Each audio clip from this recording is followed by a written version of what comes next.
Se tem algo que você deve aprender deste episódio é que, acredite ou não em bruxaria, as pessoas que a praticam existem, estão muito perto de você e podem te fazer mal. Não se esqueça de ficar até o final deste episódio, porque vamos anunciar os vencedores dos livros autografados dos últimos episódios.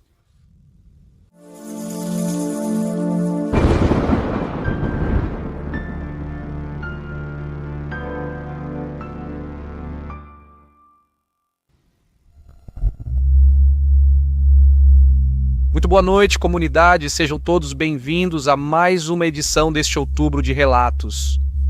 Continuamos trazendo para vocês as histórias mais assustadoras que temos recebido e hoje vamos abordar novamente o tema da bruxaria. Não de bruxas, mas sim desses feitiços, dessas maldições e até amarrações que podem ser tão, mas tão perigosas, mesmo que você não acredite neles. As histórias de hoje são pesadas, especialmente a terceira. Por isso haverá um aviso antes dela para que crianças ou pessoas sensíveis não escutem. Se esses temas deixam vocês especialmente nervosos ou suscetíveis à sugestão, lembrem-se de que nada do que for narrado aqui pode afetá-los. Ouvir essas histórias não deve ser um motivo para que vocês sejam os protagonistas do próximo episódio. É hora de começar este especial de bruxaria. Você está ouvindo Relatos da Noite.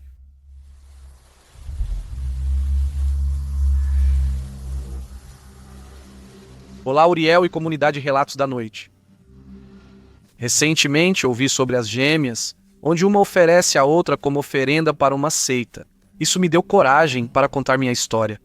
Prefiro que minha identidade e a cidade não sejam divulgadas. É um lugar pequeno, onde todos sabem de tudo.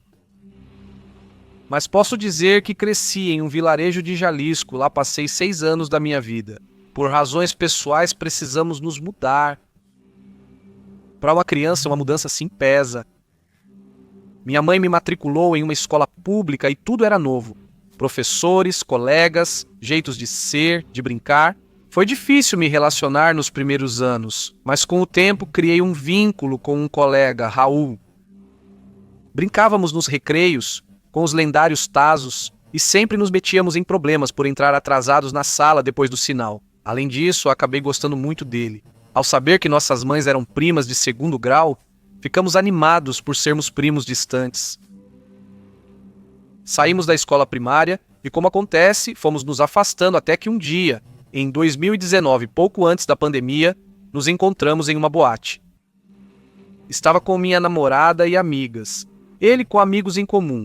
Conversamos, trocamos números e combinamos de nos ver novamente. E esse dia demorou a chegar, mas chegou. Em 2022 iniciei um negócio e, graças a Deus, comprei um belo carro esportivo preto que chamava de Batmóvel. Um ano depois, buscando renda extra, me candidatei a um emprego e, para minha surpresa, Raul trabalhava lá. No meu primeiro dia, vi ele no refeitório. Falamos sobre a vida.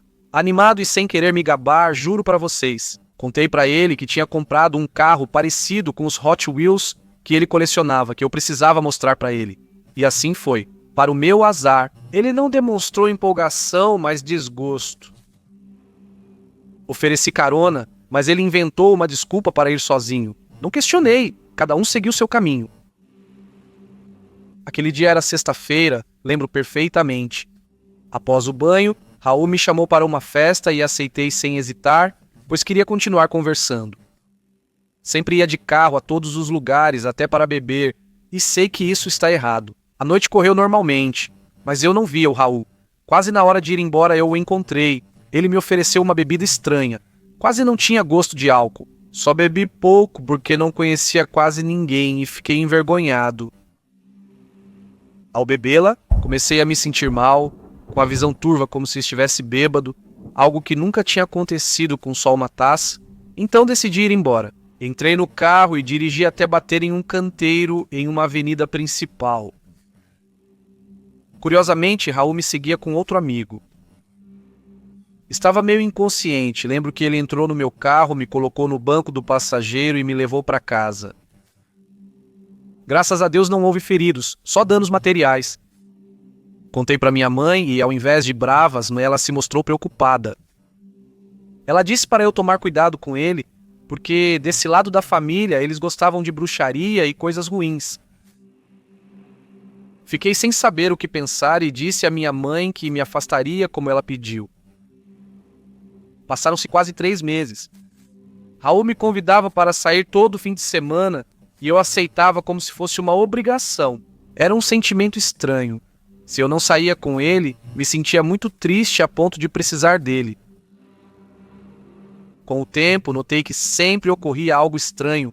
Quase batíamos o carro ou brigávamos feio com o grupo por sairmos tanto para beber. Meu relacionamento com minha mãe e minha namorada se quebrou.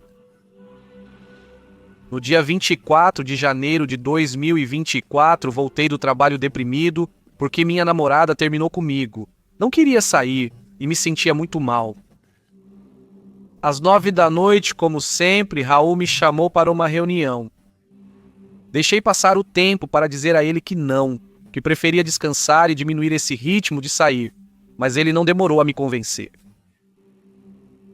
Comunidade, vocês já ouviram aquele ditado das avós de que se você já está de pijama ou deitado e te convidam para sair, é o convite da morte ou do diabo que algo ruim vai acontecer? Pois eu tive que comprovar isso. Cheguei à reunião com esperança de me distrair, conversamos, mas dessa vez decidi não beber, só um refrigerante e pronto.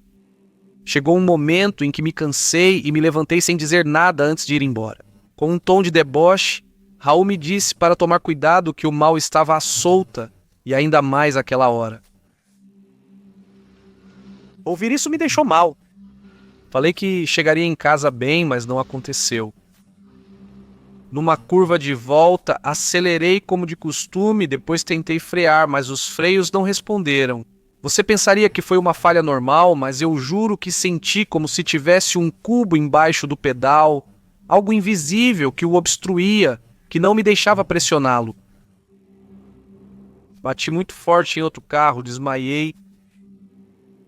No sonho que tive nesse desmaio, eu estava em um local escuro, com neblina e silêncio, e senti uma presença forte. Eu não via nada, mas sentia um olhar fixo. Meus olhos se adaptaram e vi uma sombra de fumaça cinza. Com chifres longos, olhos vermelhos, mãos com unhas afiadas, tronco humano e pernas cobertas de pelos ásperos e longos como de porco, que terminavam em cascos de cabra. Com voz rouca soltou uma longa gargalhada. De repente, ele me atacou e tentou me enforcar, fiquei sem ar. Um frio estranho percorreu meu corpo desde os pés, mas posso dizer que não era um frio normal. Parecia o frio da morte. Chorando, consegui sussurrar: "Pelo sangue de Cristo, me deixe em paz." Sei que muitos podem pensar que isso é inventado ou fruto da imaginação, mas foi exatamente assim que eu me lembro. Graças a Deus, consegui acordar depois do que foi a pior experiência da minha vida. E para piorar, eu tinha batido o carro, já havia policiais e uma ambulância. Me levaram detido por causa do acidente. Houve feridos, embora não graves. Passei a noite e parte do dia em uma cela especial. Isolado, não me permitiram nem fazer minha ligação. Minha mãe não sabia de nada, nem sequer tinham um registro claro de que eu estava lá. Tudo foi muito estranho, como se algo não quisesse que me encontrassem. Mais tarde, minha mãe me encontrou e me tirou dali. Meu acidente viralizou no Facebook em páginas sensacionalistas de fofoca. Esse acidente me deixou falido, minha mãe teve que me ajudar. Com multas altas, pátio, conserto e tentar o perdão dos afetados. Passou um mês, eu estava afundado em uma depressão intensa, perdi minha namorada, rompi com minha família, fui demitido do trabalho e meu negócio faliu. Um dia saí para caminhar para espairecer. Péssima ideia, me perdi em meus pensamentos e andei sem rumo. Ao anoitecer, virei para voltar e alguns bandidos tentaram me assaltar. Enfiaram um picador de gelo no meu lado esquerdo. Perdi muito sangue. Algumas pessoas me ajudaram e me levaram ao hospital, onde fui atendido. Embora pareça incrível, isso ainda faz parte da minha história. Não estou inventando nada, porque aconteceram mais coisas. Caí de um terraço, machuquei o ombro e fui agredido sem motivo fora de um bar. Era demais e eu continuava sonhando com a mesma entidade demoníaca que vi no acidente. Decidi contar para minha mãe. Ela nos colocou em contato com uma pessoa que tem dom e sensibilidade para essas coisas e fomos vê-lo. O que me surpreendeu foi que ele não sabia nada sobre mim, mas olhou nos meus olhos e disse que eu tinha sido entregue a um demônio de muita hierarquia, por um homem próximo, um conhecido com quem eu tinha me reencontrado. Naquele momento, senti como se tivesse levado um balde de água fria. Desde que reencontrei Raul, só coisas ruins acontecem. Lembrei do que minha mãe disse. Desse lado da família gostavam de bruxaria. Essa pessoa também disse que tudo começou quando ele me deu algo para comer ou beber, que foi aí que o ritual começou. Ele fez isso para melhorar seu status social e econômico. Ele tinha inveja de mim e queria me ver perder tudo. Ele disse que faria vários rituais, porque um só não bastava. O trabalho já estava avançado, embora não fosse impossível de tirar. Imediatamente excluí Raul e os amigos em comum de todos os lugares. Não queria que soubessem nada sobre mim. As semanas foram passando e pouco a pouco comecei a me sentir melhor, graças a Deus. Hoje estou quitando as dívidas causadas pelo acidente. Não sei o que aconteceu com Raul e não me interessa, só me importa não encontrá-lo de novo. Reitero, talvez isso pareça uma história inventada, mas Uriel, vou te mandar fotos que comprovam o que aconteceu comigo. Obrigado por me ler. Escrever isso me ajuda. Nem todo mundo entende esse tipo de situação tão estranha que a gente não escolhe viver. E também que às vezes você não pode confiar nem na inveja da própria família. Talvez a inveja da família seja a pior de todas. Obrigado por me ouvir novamente.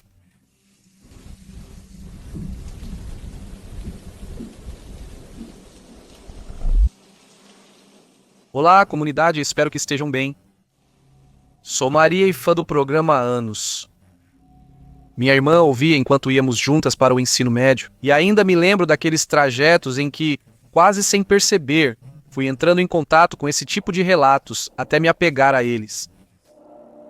Sempre me perguntei, como é possível que muitos de nós passemos por situações bastante parecidas ou até exatamente iguais? Antes de saber da existência do programa, tive uma experiência igual ao começo da história mais assustadora de Relatos da Noite. Felizmente, tive sorte de que o resto do que eles viveram não aconteceu comigo. Ainda me lembro de quando minha irmã colocou esse relato e de como reagi ao ouvi-lo. Naquele momento, eu disse a ela que foi assim que aconteceu comigo, que comecei a ouvir o assobio de uma música em casa quando não havia absolutamente ninguém. Semanas depois dessa primeira experiência, tive outra bem parecida com um relato que foi publicado em fevereiro de 2023. De um rapaz que trabalhava em um necrotério durante a pandemia, a quem sussurraram no ouvido sobre a saúde do tio dele. Agora vou compartilhar com vocês como eu acho que começa a minha próxima experiência.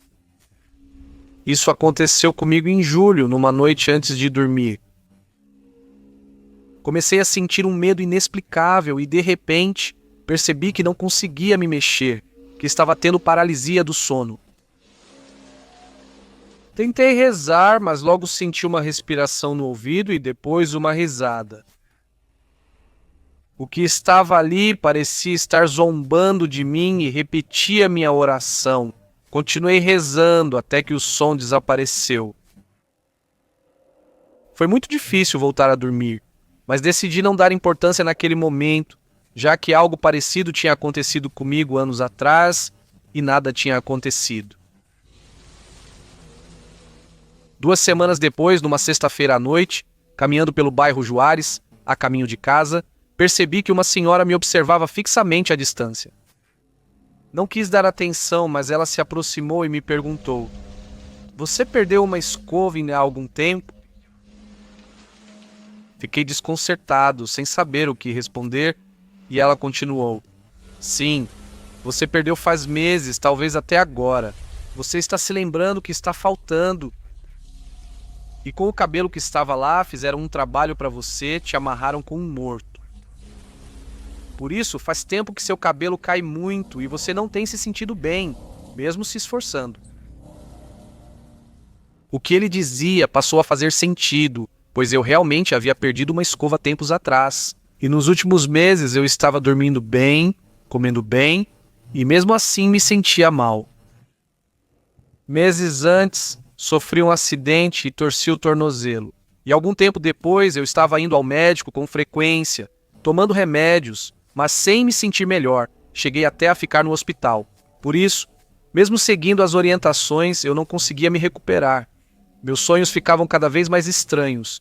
Eu via sombras e acordava de madrugada. Meus planos estavam dando errado por motivos desconhecidos, apesar de eu ter pensado neles. As pessoas coincidem quando fazem um trabalho desses para elas? Depois, ele começou a me dar mais detalhes sobre minha vida pessoal que eu nunca tinha compartilhado com ninguém. Não havia como ele saber disso. E foi isso que mais me surpreendeu. Depois, ela me disse que podia fazer uma limpeza em mim, que era importante que eu fizesse e que descobrisse quem era a pessoa responsável para saber de quem eu deveria me proteger. Confuso, contei o ocorrido a 2 amigos. Uma me disse que era preciso acreditar nessas pessoas, pois em sua experiência, isso já aconteceu 2 vezes e se cumpriu o que avisaram. Isso me fez pensar que eu não perdia nada tentando fazer a limpeza. No dia seguinte, liguei para minha irmã para contar as coisas, e ela também concordou comigo que eu deveria fazer a limpeza. Após o fim de semana, na segunda de manhã, fui com minha amiga ao mercado de Sonora após as aulas. Desde que entramos no lugar, sentia-se uma energia muito pesada, principalmente na área dos animais e na de santeria. Uma senhora mais velha se aproximou de nós e, sem que eu dissesse nada, repetiu exatamente a mesma coisa para mim. Você tem um morto amarrado? Fiquei surpresa, mas seguimos até a barraca onde resolvi fazer a limpeza. Não falei nada para a senhora que fez a limpeza, ela simplesmente começou a fazer o ritual. Ela passou o ovo e algumas ervas em mim, e ao quebrar o ovo me confirmou o mesmo que eu já tinha ouvido.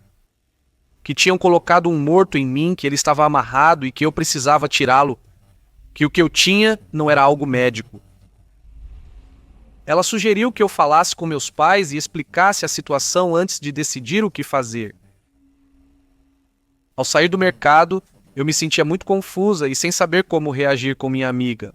Então entramos em contato com a primeira senhora, que já havia me alertado e dado seu número no dia em que a conheci. A caminho de vê-la, conversávamos sobre quem poderia ser e por que isso tinha que acontecer logo comigo. Ela tinha ido me ver no meu local de trabalho e disse que percebeu como muitas pessoas ficavam me olhando de um jeito diferente, que faziam isso por inveja, que eram muito fofoqueiros em relação às coisas que aconteciam na minha vida, que mesmo que eu sentisse que minha vida era um desastre, por fora não parecia assim. Que ela me via como uma garota muito bonita, inteligente, talentosa, gentil, trabalhadora, responsável, que apesar de ter 20 anos, era independente. Que todo mundo sabia que eu contava com o apoio da minha família se acontecesse alguma coisa. Que as pessoas gostam que você se dê bem, mas não melhor do que elas. Que não existe nada pior do que a inveja. Quando chegamos, era só a segunda vez que vi a senhora. No entanto, dessa vez, a presença dela me pareceu mais pesada, até mais do que a do próprio mercado de Sonora. Essa sensação nos deixou desconfiados. Minha amiga me acompanhou, mas a senhora não permitiu que ela entrasse comigo. Desde o início, a situação foi estranha. A senhora começou a me fazer perguntas como onde eu morava e com o que eu trabalhava, às quais respondi da forma mais vaga possível. Eu estava levando um ovo porque ela mesma tinha me pedido ao entrar na casa dela para a limpeza. Ela me disse várias vezes que eu precisava confiar nela, que tudo dependia da fé que eu tivesse e que o pagamento pela limpeza que eu estava entregando era de coração. Primeiro, eu passei o ovo pelo corpo e depois ela o guardou em um saco transparente sem tocá-lo diretamente e voltou a passá-lo pelo meu corpo. Enquanto repetia uma espécie de oração realizando o ritual, ela dizia que era necessário saber o que estava acontecendo para poder tirar o mal. Ao abrir o ovo, me impressionei. O conteúdo estava preto, igual à limpeza do mercado naquele dia. Mas além disso, apareceu um ossinho pequeno, parecido com o de um dedo, aquele que fica ligado ao dorso da mão. Isso me perturbou muito.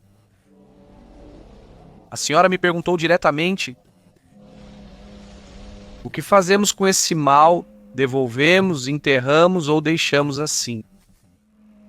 Notei que ela estava impaciente, o que me deixou ainda mais desconfiado. Insistia que era preciso devolver.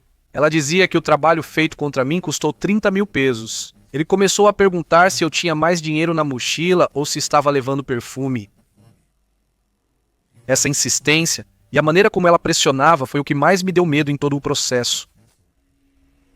Ela começou a insistir mais sobre o dinheiro, dizendo que se a outra pessoa tinha pago para me fazer mal, eu também deveria pagar algo parecido para poder tirar isso. Ela até me perguntou se eu tinha alguma economia, e de uma forma muito estranha, ela mencionou que eu tinha contado tudo para minha amiga, o que realmente fiz, mas não contei para mais ninguém. Para minha surpresa, ela também sabia que eu carregava mais dinheiro na mochila. Mesmo estando guardado em bolsos diferentes, ela insistia que eu tinha mais.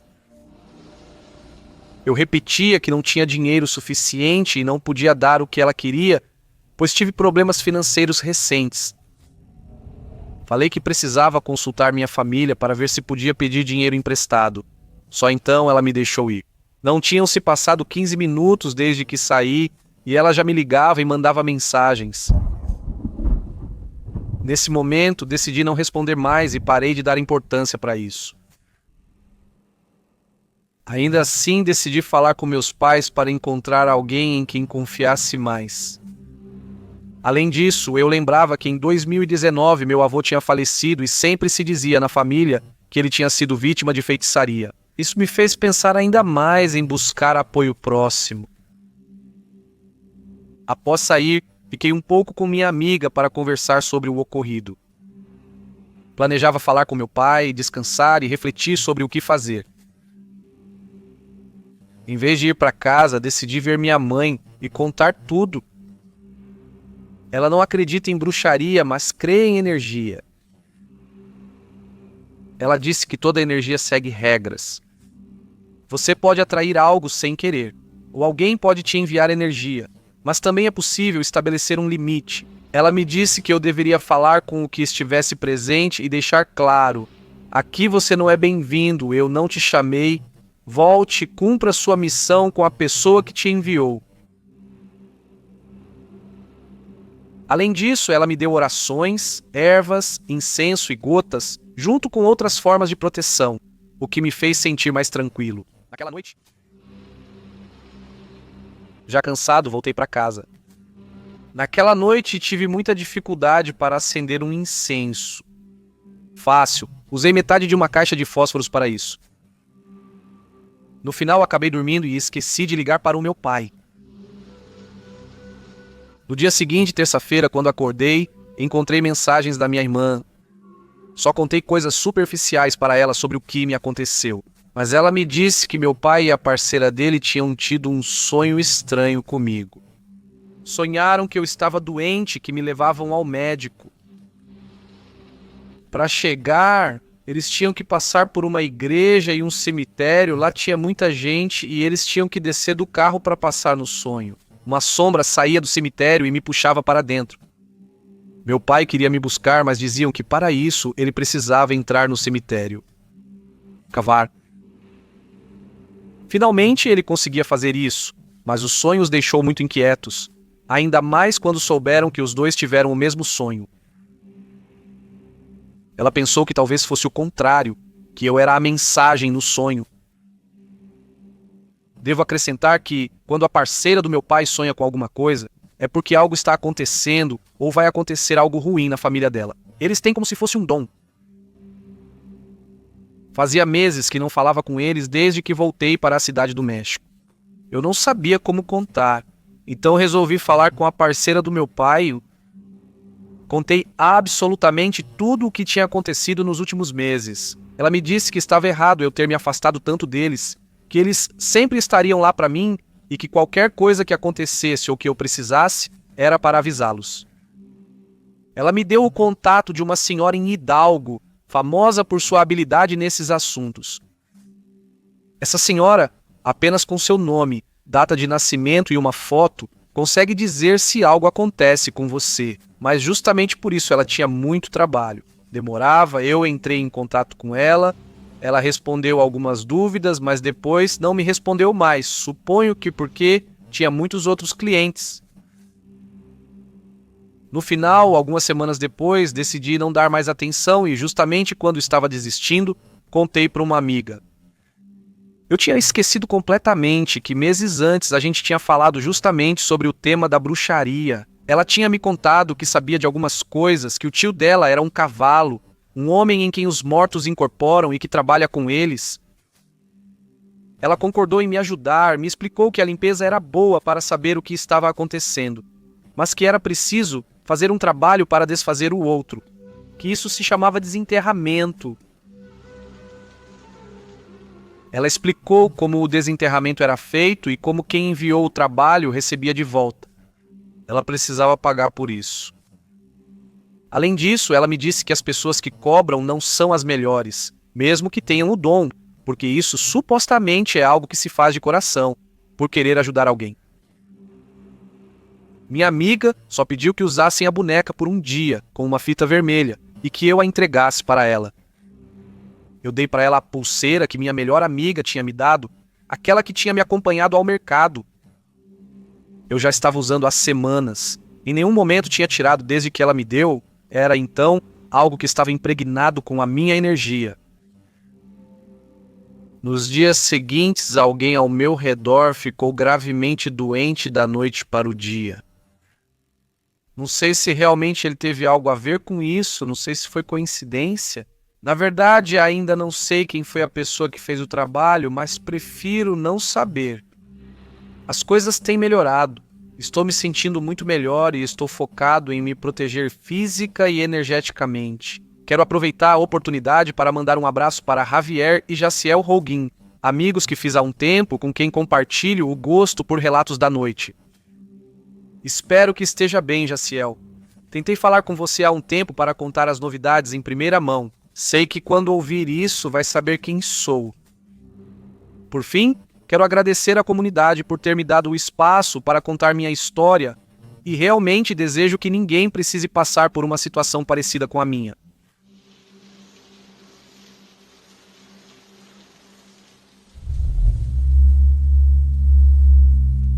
Obrigado por chegar até aqui, comunidade, obrigado por continuar ouvindo. Vou supor que vocês já estejam inscritos, mas se não estiverem, lembrem-se de nos seguir e deixar um comentário, um joinha. Uma boa avaliação é a melhor forma de nos ajudar a continuar com esse espaço. Lembro que, apesar de quase esgotado no México, meu livro Relatos da Noite já está disponível na Espanha e no Chile. Você já tem nos enviado mensagens com essa edição, que é diferente, com uma capa mais minimalista, e agradecemos por levarem para casa esse pequeno pedacinho do México e de Relatos da Noite de verdade. Muito, muito, muito obrigado. A próxima história é muito pesada e, na verdade, tivemos que editar partes que com certeza iriam bloquear a história e o episódio em qualquer plataforma, mas definitivamente precisávamos compartilhar. Tentamos fazer essas edições com todo o respeito do mundo e sem mudar a essência da história original.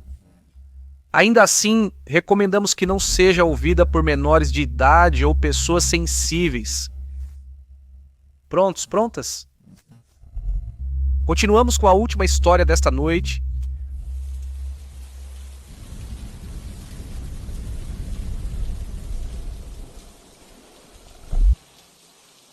Comunidade. Por razões que ficarão óbvias, prefiro manter meu nome em anonimato. Na minha família, sempre houve coisas que poderíamos chamar de paranormais. mas de todas as minhas experiências, essa foi a que mais me marcou. Tudo começou em meados do ano de 2017.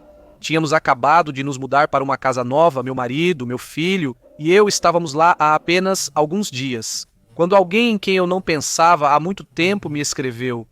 Era o irmão de um amigo que tive no ensino médio. Meu amigo tinha falecido aos 18 anos por uma overdose. O irmão dele, 2 anos mais velho, era alguém que esteve muito presente comigo naquela época, mesmo que eu não o procurasse. Ainda assim, fiquei feliz em cumprimentá-lo. Conversamos algumas vezes pelo Facebook, nada fora do comum. Inclusive, o convidei para ir à minha casa para conhecer meu marido e meu filho. E esse foi um grande erro, porque reencontrar essa pessoa transformou minha vida na pior história de terror. Depois que descobriu onde morávamos, passou a nos visitar sempre e quis ser amigo do meu marido. Sim, até então estava tudo certo, mas logo vieram os pesadelos. Literalmente. Não eram sonhos normais, eu tinha pesadelos que me deixavam arrasado. Toda noite eu acordava gritando e suando. Uma dessas noites eu sonhei que chegava em casa, mas havia como se tivesse passado décadas abandonada. Subi as escadas e encontrei um altar estranho no centro. Havia um prato com a cabeça do meu marido, com os brinquedos do meu filho. Eles estavam quebrados e cheios de sangue, mas isso não foi o pior. Na parte mais alta do altar havia um Cristo deformado, grotesco, com um só olho, e quando olhei para ele, esse olho se mexeu e começou a gritar algo que eu não entendia. Corri escada abaixo e aquela coisa estava lá na entrada. Levantou a mão com um dedo comprido e ossudo e apontou para a mesa de jantar. Virei e me vi morta sobre a mesa com meu próprio coração nas mãos. Acordei repetidas vezes no mesmo sonho, sem conseguir sair, e quando consegui, estava tremendo.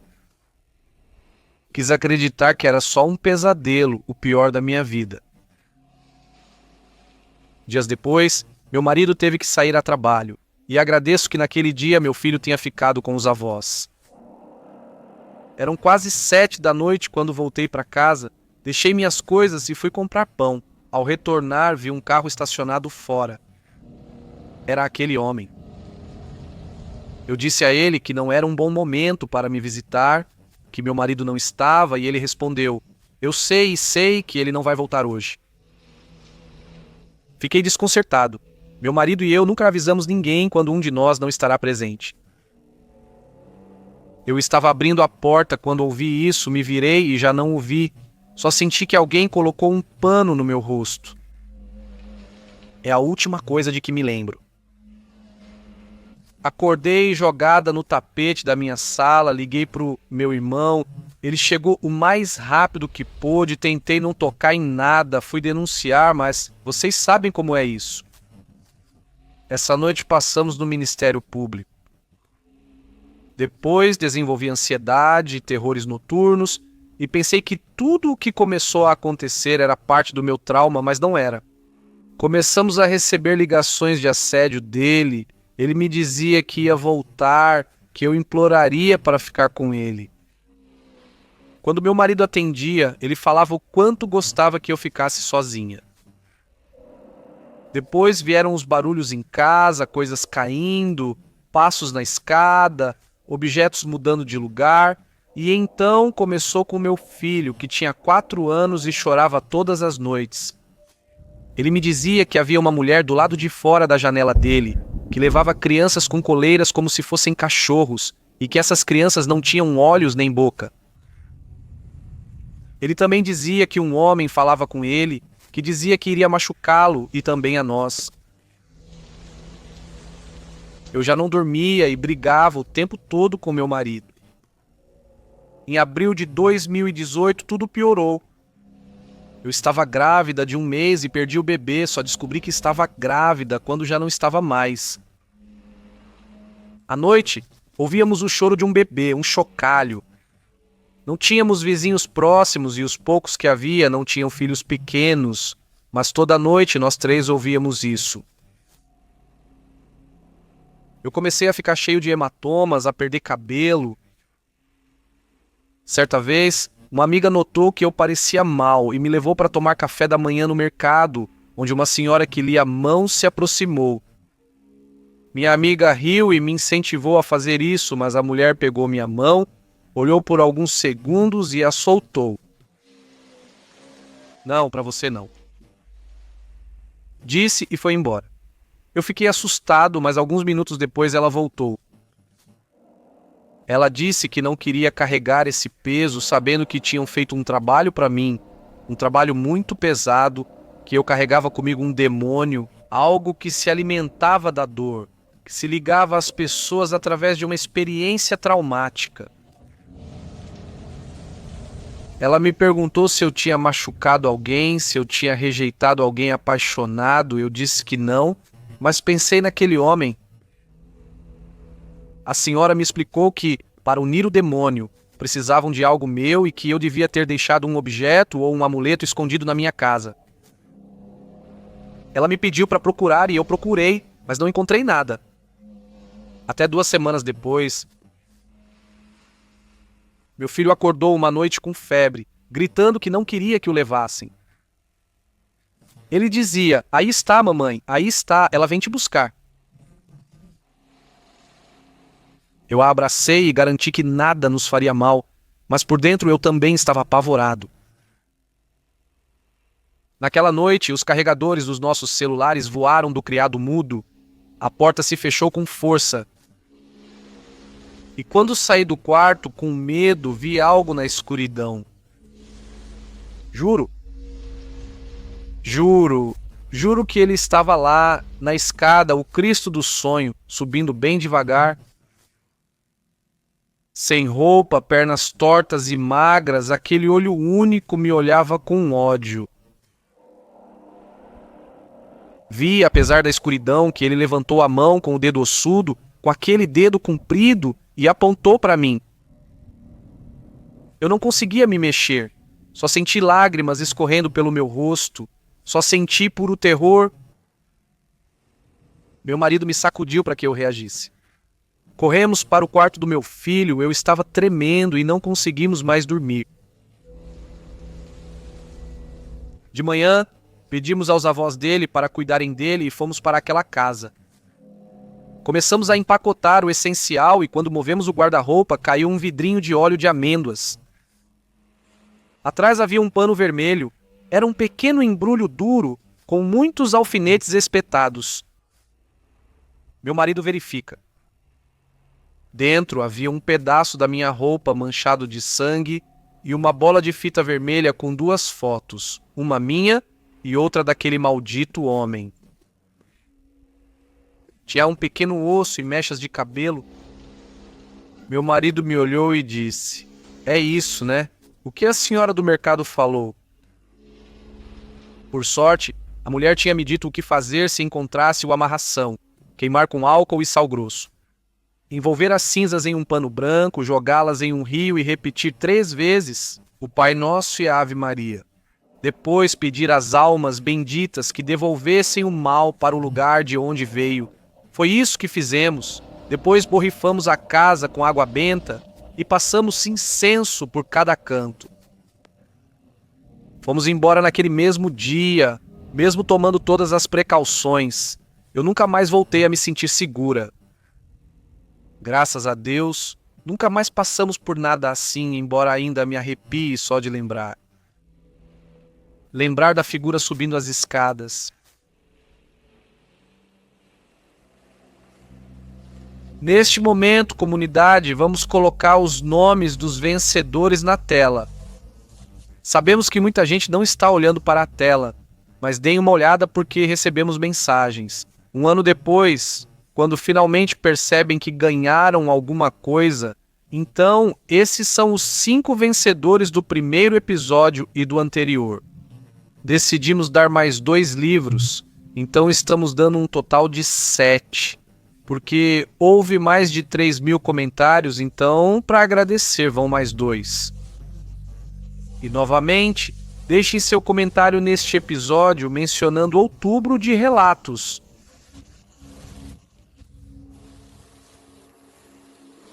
Escrevam para mirelatodelanoche@gmail.com, o e-mail que está na descrição deste episódio, e nos digam que foram um dos ganhadores.